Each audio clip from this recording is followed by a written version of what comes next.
I was building an online training module at work that is intended to teach existing users how to work a new process. It has interactive elements, quizzes, segments to work through a few sample scenarios, etc. Now we'd recently got a new associate director who, from what I can tell, advanced through the company by throwing other people under the bus. She gets promoted not for her own merits, but because at the end of the day she has less mud sticking to her than other applicants. It's uncanny to the point that there simply had to be more to it than stupid office politics. I'll get to that in a bit. So after I have the first draft of the module done, it gets sent out for the usual round of testing, and there are of course a couple things that need to be corrected. I build the module off the notes the subject matter experts leave me, and a few things inevitably get lost in translation.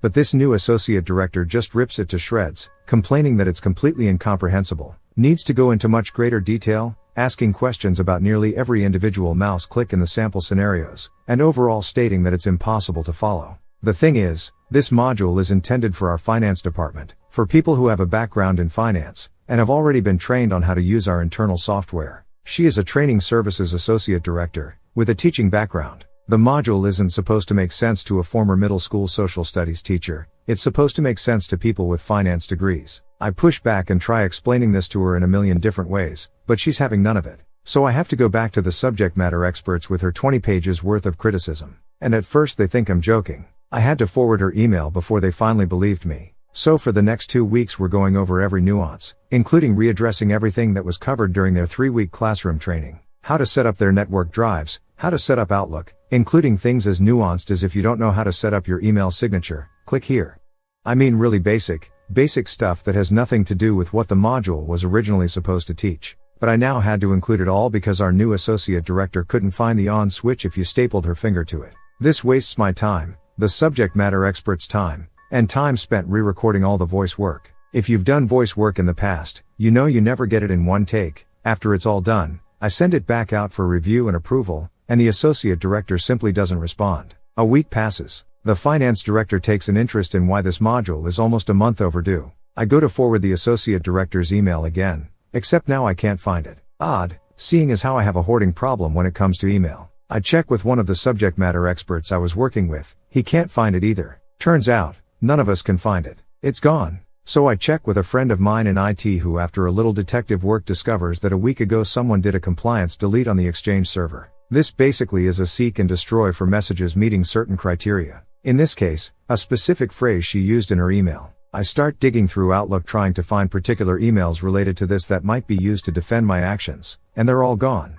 Inbox, sent items, deleted items, every last one of them. Any email containing that particular phrase anywhere in it. This kind of thing is normally used by admins to mass delete spam or phishing emails from all users at once. Except in this case someone apparently deleted emails that showed evidence of her awful decisions. My friend in IT can smell a juicy story a mile away and was very interested in seeing where this went. She recovered the deleted emails and I promptly saved them to a flash drive. For the next few days, every time I had any email with this associate director's name on it, even unrelated stuff, you never know how something might fit together, I saved a copy to the flash drive. I informed the subject matter experts to do the same, and we started building our offline evidence locker. I didn't want to blow the lid on it just yet. I wanted to see if my suspicions were correct. Maybe a lifetime of watching spy movies and cop dramas had corrupted my thinking. Maybe there was another explanation. Who knows? It could happen. I'm not God. I don't know everything. I'll play defense. So after several weeks in total trying to appease this associate director's unquenchable thirst for irrelevant details,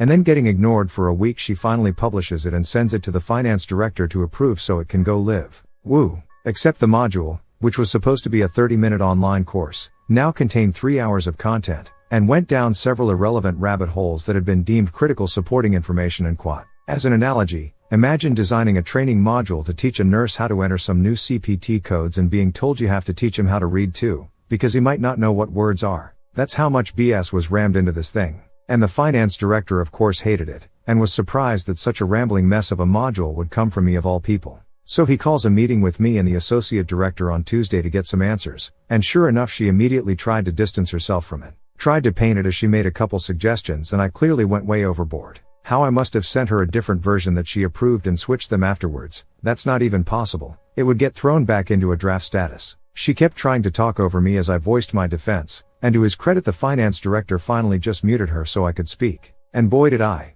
I explained everything. I shared my screen, popped in my flash drive, and opened my copies of the emails that had supposedly been deleted. Every email exchange where she complained about the material, I pushed back, and she flat out ordered me to build the module in the way I did. She abruptly left the meeting and went offline. The finance director asked if I could send him a copy of all relevant files, and as I did so I told him they might not be there later, and then explained what I had learned about someone in IT using the compliance delete. He assures me he'll look into it, and the shit immediately hit the fan. The associate director never logged back on. There was a massive internal audit where people from her previous departments were asked to provide statements. Leadership tried to keep it hush-hush, but you just can't keep something that big under wraps. I don't know the specific what's and hows, but the associate director and one of the IT managers had both left the company to pursue the next stage of their careers, and we sincerely wish them the best. In quote. I don't really do the social media thing, but over the next few days as the rumor mill did what rumor mills do, I heard their shit absolutely blew up, and it came out that the associate director and that IT manager were having an affair. Now this all went down about a month ago, but as I wrote this post I thought to check online court records.